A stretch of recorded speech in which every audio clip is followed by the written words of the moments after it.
Welcome to the Wellness Empowerment Project. I'm Trish. And I'm Julie. We are two nurses exploring holistic healing and wellness practices to empower you to be the leader of your own health. Join us as we try out new things, or as we call it, weird shit, and have some fun along the way.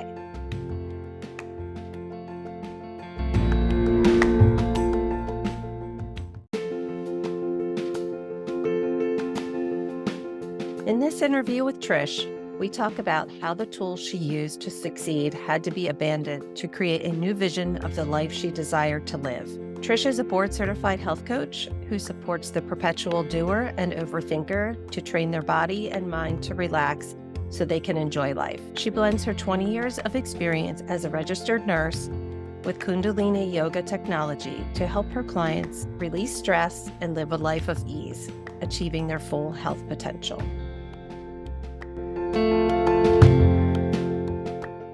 Welcome to the Wellness Empowerment Project. Today, we are going to speak with Trish more in depth with her own personal health and wellness journey and how she has gotten to this place that she's in today. Hi, Trish. Hi, Julie. Can you talk to us about how you have gotten into the wellness space and what brought you there? So it's interesting, right? We always look for this one pivotal moment. But I think for me, there was a lot of these series of little moments. And I think some thought processes that I previously accepted that were eventually debunked that actually brought me to the space. I think like a lot of people, I was always interested in trying to be as healthy as I possibly could, as in no chronic diseases, not taking any medicine. And I always did my best to keep myself really healthy. But pretty much for as long as I can remember, I always had some sleep issues, anxiety issues, and most of them I just accepted because, my mom was a worrier. My grandmother was a worrier. I still remember even having a conversation with my dad once and just being like, so do we have these thoughts running through our head? And he's like, yeah, we have them. He's like, you just, try to silence them. And I'm like, oh, okay. And I remember thinking well, how the hell do I do that? Because if I knew how to do that, I wouldn't still have this problem. I wouldn't be asking these questions. So I guess on some level, I just kind of expected it as being a somewhat normal process. Also accepted that it was just something for me to figure out. But I can't say my way originally of coping with figuring a lot of this out was being reflected in control, controlling to the point of perfectionism, controlling to the point of going through a variety of different eating disorders, controlling not just myself, but also trying to control the world around me as much as possible. Looking back, I realized that that was my way of trying to keep myself safe by creating this bubble and trying to control things as much as possible. And I think that my husband and I were experiencing infertility. That was something that was very much out of my control. And up until that point in my life, I did everything I was supposed to do. We got the degrees, we got the good job, we got married, check, check, and check. Got the dog, got the townhouse. It was truly if you work hard, you're going to get what you want. And I think that's the way the belief that a lot of us grew up with. I was definitely not void of hard work. If anything, it probably swung in the other direction. But dealing with our infertility was probably the first time that something was very much out of our control. We did start trying medication. It did not have a positive effect on my body. I would say my body completely changed, completely transformed. According to my husband, mentally, it did not put me in a healthy space during that time either, which I can't say I was completely aware of because I already was an anxious person. I was already trying to control these things. At this point, I was really just kind of focused on these physical effects that were now happening with my body. After going through this for an extended period of time, I think we decided that using the medication was not the approach for us. So as we kind of continued on our path, that's really when I started kind of diving into let's try to get rid of these toxins in our life. Almost like I felt like I need to shed all of this from my system. But again, I was really just thinking of this in a very physical sense at the time. So I actually remembered my goal for 1 year, because I love to set goals for myself. I really wanted to try to see what different things I can make. And I literally was just doing things. I was making my own lotion. I make my own laundry detergent. I was making my own dishwasher detergents. And yeah, I really was doing all those things. And actually, that's when I really became aware of the aluminum in the deodorants and how it blocks our pores from releasing those toxins. So I actually started making my own deodorant, which has not turned out well, but I have found other substitutions. Yes, my husband was also roped into trying a lot of these as well. Tried to make him all natural shaving cream. He was not a fan of that either. So I was definitely trying from originally that perspective. I also was actually seeing more of a independent health coach at the time and learning more about how my body responds to different foods. And I was going through more of like a clean eating, diet, whole foods diet. I realized over time that things weren't shifting the way I wanted them to from a physical level, but also emotionally, I never really dealt with the grief of our infertility and not just the infertility itself and the effects on our relationship, but the stress of going through an adoption process, which it's not as easy as what people think it is. It's highly invasive.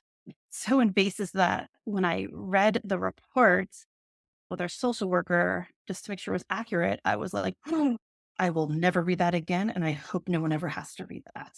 That is how personal and in depth it goes. And so when you're already in the space of almost like desperation, um, you're being asked to be more and more vulnerable in that space. I will fast forward for 1 second and just to say that adoption did not work out for us either.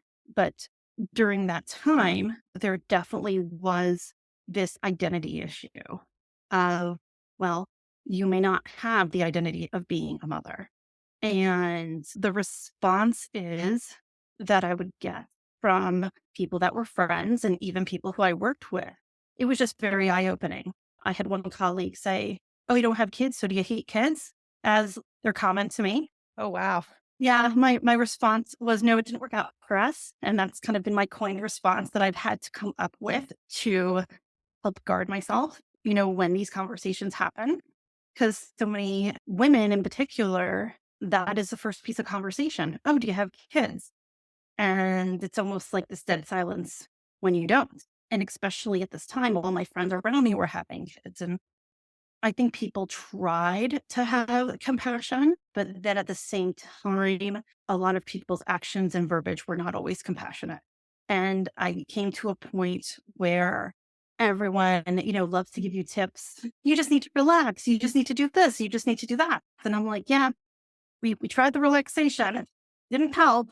Have you thought about adoption? Have you thought about this? And it's like, yes, obviously we thought about these things. And it got to the point where it's like, I need to stop hearing this, because everyone tells you how, oh, it will happen. Oh, it will happen. They tell you all these miraculous stories and how this couple was infertile, had infertility for this many years and then they got pregnant. And I think it slowly came to a point where we had to realize that may not be our story.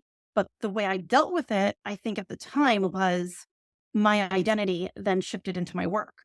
And the control issues, that was more of a perfectionism, probably shifted into more of a workaholism. And I don't mean that it wasn't our story just from a physical standpoint. There was also this point emotionally when I realized that even if we got pregnant and even if we got that child, I wouldn't be able to enjoy that moment.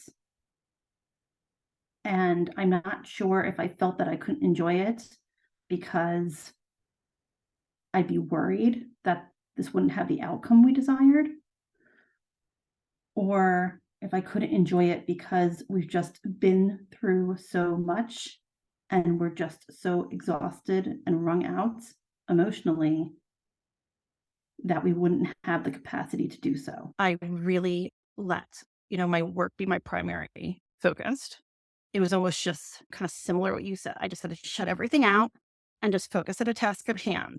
Because I really wasn't ready to, well, you could say that because I wasn't ready to emotionally deal with the infertility. But at the same time, I did not recognize that that was an issue.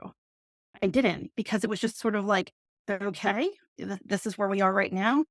We keep plugging forward and that's it. But at the same time, what was showing up for me was the fact of I still had this anxiety that was starting to surface into some, GI issues. And when I say GI issues, I mean, I would get up and dry heave every single morning. And it wasn't the stress of the job, because at this point, this was my second job as a manager. Julie, this is when we were working together. So not that I was doing not well. It wasn't anything from that sense. It was just that I had something that needed to be released. I also was in this chronic state of boredom. I was like, okay, so this is it. I'm in my early 30s and this is the rest of my life, just climbing this ladder. What am I doing this for? Because I think I had this thought that's like, okay, I checked these boxes, okay, and I couldn't check the box of motherhood, but maybe I can just really check the career box really well. Maybe that will make up for it. But then I realized, like, oh, okay, this isn't doing it. Like, I'm not feeling any better. It's almost like I felt like I was very robotic. And I definitely was taking on these units that have not had stable managers for years, but I would get them in order and then I would be bored. And it was like I always needed to, for lack of a better word, be entertained in some way, shape, or form. But yet on the flip side, I remember being home with my husband and being like, I just want out. Can we just go live off grid? I was seriously exploring how we could do that. Truth be known, that's not where we are now. I did not win that conversation piece. But that's one of the things I was looking at. I was really just like, how can I just like get away and have peace in some way, shape, or form? So yeah, it started with removing the toxins. And at some point I was like, you know what? I'm such a type A person. I'm so tightly wound. And even my workouts were tightly wound. I loved spin class. I just loved it. It was just a great release of energy. I thought it was fun. But then I'm like, maybe I need to start doing things that are more relaxing. Like if I'm so high strung most of my day, and let's face it, we were working 60 hours a week. We weren't necessarily feeling that relaxation when we got home. Let me start to shift things. So I just started experimenting. I started to try to do these meditations with Oprah and Deepak Chopra. And I just started to try to do some yoga at home. And what I noticed with both of those is that truly my mind was not quieting. I still remember my husband being like, you weren't meditating there. I could literally see your mind racing the whole time. And I was like, yeah, but I did it. I sat down, I pressed the button, and I listened to it. So I got through it. So I did it. I checked the box. And even when I was doing that yoga, like, yeah, it felt good to be a little more stretchy and it felt a nice little bit of relaxation. But at the end of every session, there was a 5-minute yoga nidra. And I'd lie down and they would go through to relax every portion of your body. And that took 90 seconds. And it was stressful for me not to be almost actively doing something. So that's when I realized, like, okay, I need to somehow figure out how I could quiet this mind and feel different.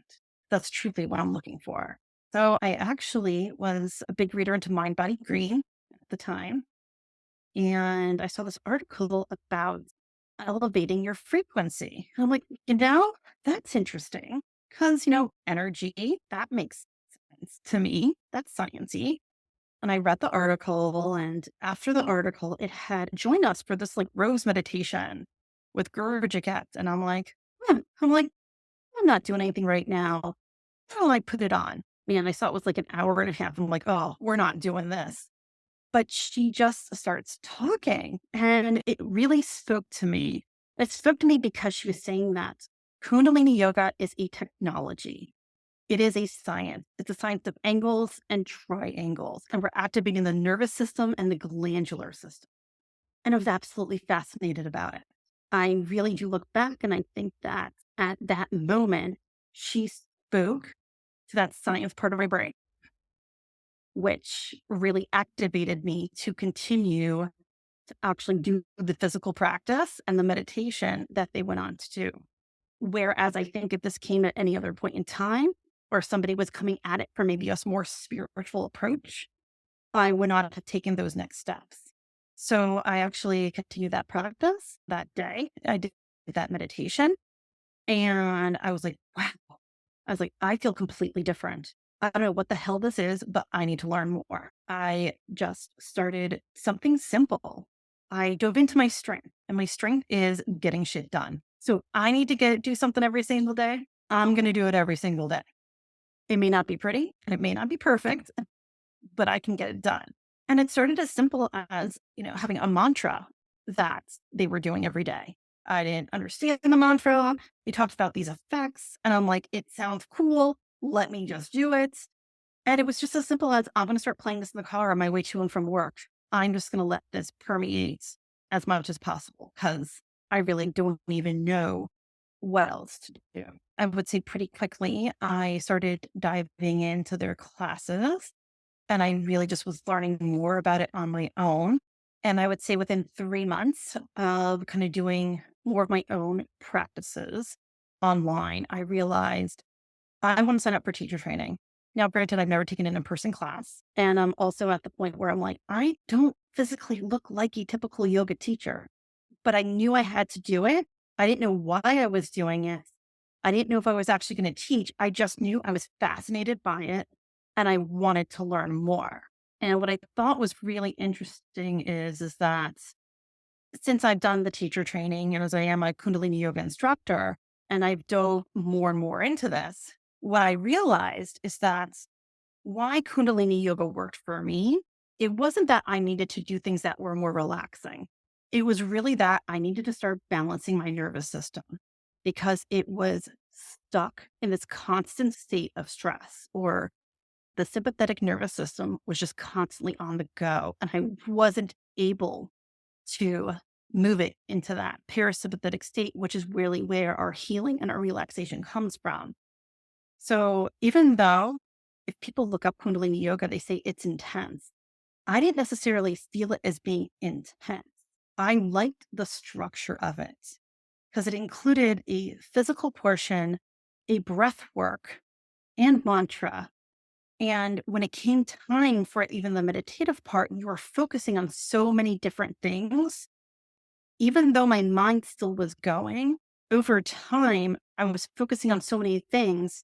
It was easier not to let your mind go down that rabbit hole. I think I had a lot of false conceptions of what meditation looked like and what it felt like. I think because my nervous system was so out of balance, a guided meditation that I was trying before didn't work for me. Definitely a silent meditation was not something that would be attempted.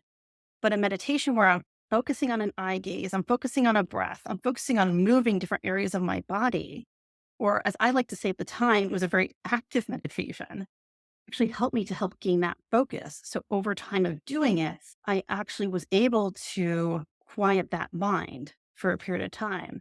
And I think after kind of committing this for a period of time, one day I realized, hey, I don't have that anxiety anymore. And I'm not saying like, oh, it's cured and it never comes back, but I was living in this chronic state. So now if I experience anxiety, I actually can now tell you, oh, this is how I'm experiencing anxiety. And now this is how I can move through it. Whereas before it was just this constant state. So when you first tried Kundalini yoga, do you recall how you felt afterwards? Was there something that just clicked immediately with you? Or were you more of the mindset of, I need to try something different and I'm going to commit to something different? And then you really felt the shift later on. Yeah, I think I already was in the mindset of I need to do something different, right? Because, like you said, for me, talk therapy wasn't something I was really interested in pursuing. I also never really thought that the medication would do anything because at the same time, I lived in the state for so long. I didn't think it was going to, shift anything. But I knew that I didn't want to continue the path that I was going on. And I could also say that I did make a commitment that I wasn't going to move forward in my career, specifically with a degree, until I realized what I wholeheartedly wanted to do next. There were two pieces to this. One, I was able to create safety in allowing myself to explore what this is without having to take another action step. Because I think before it was always, I need to hit this next thing. I need to do this next target.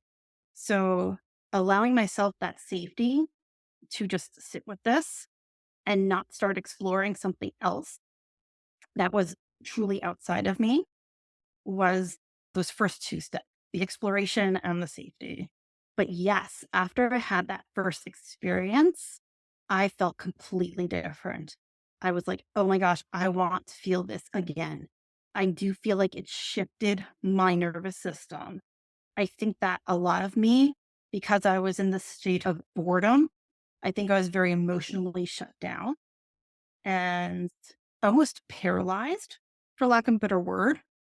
You could almost say in some ways like that freeze mode. And I think that after I just did that first practice, I felt a shift. I almost felt like a bit of relaxation. I felt that I was a little more clear headed and I felt excited. I think that was another big piece is that the journey has definitely brought, like I say, more magic. It's allowed me to shift my perspective of life. And instead of me going out and having to do all of these things, and for lack of a better word, force these things to kind of happen, it's allowed me to kind of shift the perspective and just say, okay, we should work with our energy from within and then to see what kind of comes to us. And being able, and granted, yes, this is taking years to shift this perspective, but at least for me, that's changed the boredom to something a lot more magical because you start to notice these synchronicities that I never kind of noticed before. I start to put these different pieces together that I probably wouldn't have seen before because I was so tunnel visioned into having to make something work. I When you're so think that tunnel visioned to make something work, you're shutting yourself off to other things that can happen.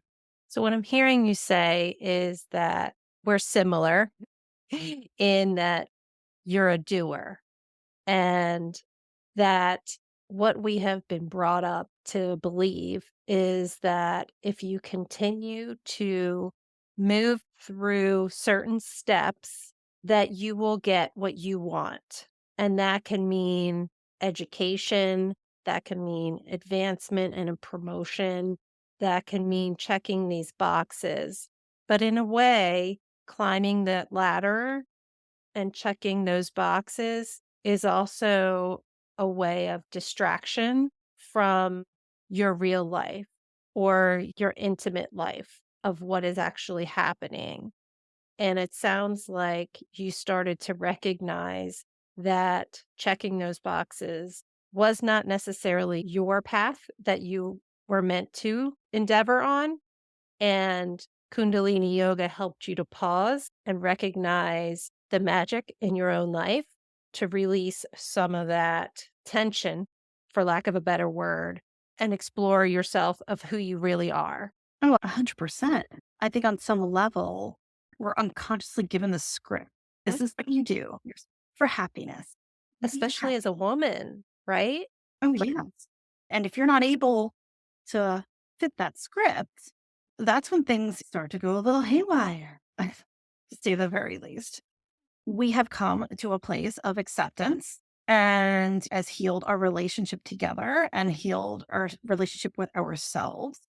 But the interesting thing is too, now that I'm able to kind of look back, I see all these things that I was interested in as a kid start to resurface. I think on some level, we put ourselves into this box. I think, like you said, we fit the script. right? We just knew if we kept do, things will go in our favor. But we're women, and the action is a very masculine energy. We definitely need both energies, but I believe I was so far into that masculine energy in a not healthy way, probably not even a healthy way for a man. The control, the continuous action, those goal setting, the rigidity, being so rigid with myself, mentally, physically, emotionally. I was ignoring this whole other aspect of myself, which is the creative feminine, the flow. And when I think about it, I was interested in some of this other stuff when I was younger. I read the Celestine Prophecy back, I think, early college, late high school. And I remember reading it and thinking, I wish I could have this magical experience in my life. And the funny thing is I feel like I now have had the opportunity to have this experience. But I think at the time I closed myself off and I almost forgot that I was interested in these different things. I did get excited about what deemed to be magical. Do you feel that because you had issues with infertility, that you unconsciously or subconsciously kind of shut down that feminine energy in yourself to try to fix the problem, for lack of a better word? There's two pieces to this, right? Mhm. Our culture, and I would say we can see this as a broad spectrum, but I think we see it in nursing and we actually see it in hospital leadership as well. That masculine energy is very much cultivated.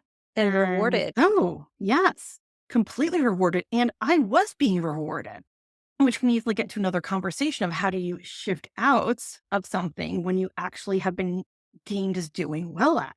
Whole nother conversation piece, right? But yes, I feel like I was, you could say, ripe and ready to go all in on the masculine because I was being praised for my success, which was using that energy and diving into that energy and into that culture. And then when I had an experience, which essentially was cutting me off from experiencing a part of being feminine, there's many experiences of being feminine. I'm just saying in our culture as being one of the check boxes of what we need to accomplish in our life. Yeah. When that part was not open to me, I already wasn't exploring the feminine. So I think I naturally was like, this masculine energy structure, this action, action, action, this rigidity, this is what's worked for me in the past. So this is what's going to work for me now. The rigidity and the scheduling doesn't always work when you are trying to reproduce. And yes, shockingly, it's a little less exciting. And I think that, yes, I think subconsciously I was using my masculine energy because that's all I knew to do to solve yet another problem. So, yeah, I think I do agree that even though it's hard to say, right? It's hard to look back to say, like, well, what would have happened if? Part of me needs to trust and understand that I was on this path for a reason. I do believe that if I listened to that Kundalini yoga teaching at another point in time, I may not have heard it. If I heard it from a different instructor, I may not have been so inspired to continue to take that action. But she spoke from a very science based methodology that I was still at the time very kind of connected to the, well, what does the science say? What does that show? I was a clinical research nurse for almost 5 years. So that is going to speak to me in a more natural way at that time. But at some point, when you have a problem, the energy that you were at when you had that problem surface is not going to be the same energy that solves the problem. So what was And the shift that made you realize that you can trust that? oof, when I started to trust myself, Yes. ooh, honestly, I think it is a ongoing process within all of us. I think especially as women and in the society and in this culture, we're taught to always look outside of us, right? We're always taught like, oh, get someone else's opinion. Even in leadership, right? We're like, well, got to create buy-in. But when you're creating buy-in, a lot of times you're asking for other people's opinion. But unfortunately, I think sometimes we shift that into our personal life. So we start asking other people, what should we do? What do you think? Every time we're doing that, we're kind of giving away our power to the point where we don't know what self-trust even looks like or feels like. So I do think that there's kind of two pieces in developing our self-trust. One is that it needs to be a devotion, whatever that looks like. It's a way that you are showing up and committing to yourself every single day. And I think for me, the hardest part was turning my discipline into the devotion. Like I said, if I do something, I felt accomplished. So getting that done was easy. But I needed to get to a point where my mindset wasn't like, okay, I'm not just getting it done. This is something I'm actually doing for me. And I'm important enough to ensure that this is done for me every single day. So I think us actually establishing some sort of practice that is a devotional practice where we show up for ourselves. And it doesn't have to be an hour or an hour and a half. It could be a simple 1 to 2 minute thing every day is very important. And I think the other piece is actually learning to recognize how our body is feeling and listening to what it's telling us to do. Because I think a lot of times we may feel something in our body and know it's not right, but because, right, this is what everyone else is doing, or because these people are going to be disappointed, we do things anyway. Or we feel something that's like, ooh, that could be exciting. But then our ego may get in the way. Oh, that's really weird. Or I don't know anyone else that's doing it. So then you kind of hold yourself back. So it's definitely this, like any relationship, the relationship you have with someone else is very similar to the relationship you're going to cultivate with yourself. You have to have this devotional piece to it, and you have to work on establishing that's trust. And I think a big piece of that too is learning and recognizing how our body is talking to us. And also recognizing that all parts of our body are not us. And when I say that, I'm talking about like our ego. We talk a lot that our mind is part of us, but I like to see the mind as like the separate entity, right? Our mind like is really great at processing information, but it's not necessarily always us. So like our ego really wants to keep you safe, which is great, right? We don't want to walk out into traffic, but it also wants things to be very efficient and not use a lot of energy. So your ego is really going to hold on tight to any patterns and behaviors and habits that you currently have because they're so deeply ingrained, it doesn't have to do a lot of work. And because you've done it so much, it already feels like it's safe. This is why habits are so hard to change. It's because you do have this like separate piece that's going to be fighting against it. And I think we need to recognize that your ego doesn't know the difference between you smoking 10 packs of cigarettes a day or you running 10 miles a day. It's considered a habit to it that is safe and efficient. And that's what it's holding on to. So you have started down this journey of developing more habits, so to speak, that practice love and care for yourself. Yes. Yeah. And it evolves and it changes. And I think that if anything, this also teaches you to give yourself grace. We need to honor different times in our life. We need to honor that things will change. But at the same time, we need to honor those changes, but still honor the devotion within ourselves. So there's been time periods where I was doing like an hour and a half Kundalini yoga practice at 4 a.m. There were times where I did a full blown sessions like that. There were times when I first started that I just did a couple little breath works and a couple warm up series, and that was perfect. Right now, I'm actually in the middle of completing, well, I'm a little more than halfway through a 1,000-day meditation. That is my devotional practice. But yet I am moving and embodying things in different ways as well. So, I think we all may have that thing that is our base, our groundwork, our structure, right? And being a Kundalini yoga instructor, I'm always going to have that. I love teaching it and I'm devoted to embodying it. But also now I become more open into trying different things that open up different areas of my body and different areas of myself that I wasn't open to before. But also my nervous system wasn't ready to take any of that on either. And I think that your story is very powerful and impactful to so many other women out there. And I know that it wasn't easy. So thank you so much for sharing today. Thank you, Julie. Today, Trish shared some intimate details of her life and her journey. In reflection, we can see that she had to abandon some beliefs and tactics that she had been using her entire life to meet her goals and to overcome challenges. She was able to develop and embrace a whole new way of thinking, living, and being. We hope that this conversation resonated with you and that you'd like to hear more from us at the Wellness Empowerment Project. We are striving to bring you content to enrich your daily life, but we do need to hear from you. So hit subscribe, write a review, and share with a friend. You can also find us on Instagram at Wellness Empowerment Project. Keep shining, friends.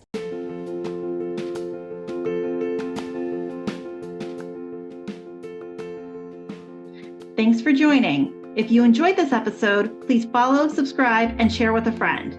Want to learn more about a specific topic? Drop us a line on our website and we can explore it deeper with you.